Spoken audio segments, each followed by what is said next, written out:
Hello, it's Paul here again, and thanks for coming to my channel. I just wanted to talk about this Canon EF 70-300 f4 to 5.6 IS Mark II lens. It's quite an interesting lens, but I don't think it is a good choice for any of you photographers out there.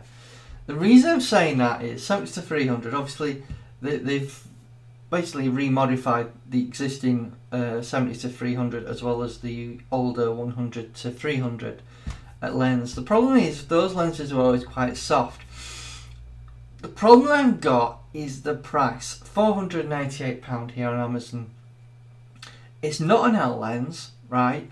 It's not going to be super tack sharp. The aperture is 5.6, so it's quite dark, and it's USM, it's not an STM lens, so it's not going to be that brilliant in terms of sound for video basically. You do get a little window so you can actually watch the actual focus and see the aperture on there, but it's a unique idea, don't get me wrong, putting a display on there, and it's instead of the older dials, in terms of your focus distances. However, I do think it's overpriced for what it is, because it's, to be honest with you, it's not tack sharp at 300. I think I checked out Photorex review on this particular lens, and while I do think it's probably a good lens as a general walk around lens, I do feel it's well overpriced. So you're talking £498 for this particular lens, but for a little bit more, right, for an extra £300, right, you could get a Canon EF 70-200 f4L lens, and you could probably pick it up used for around £600. So for an extra £100 used, you can get an L lens.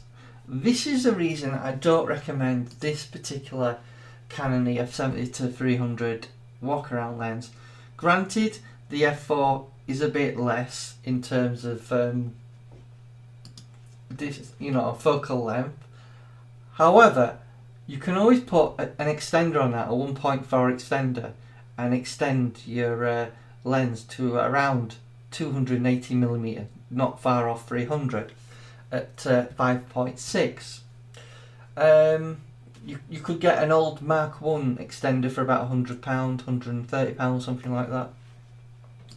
So that's my thoughts of this particular lens.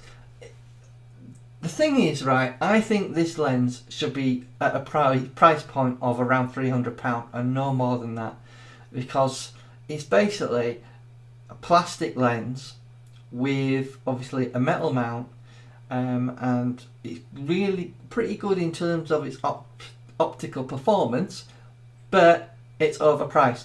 You make the decision which you think is better for you, but personally I would go for the L lens.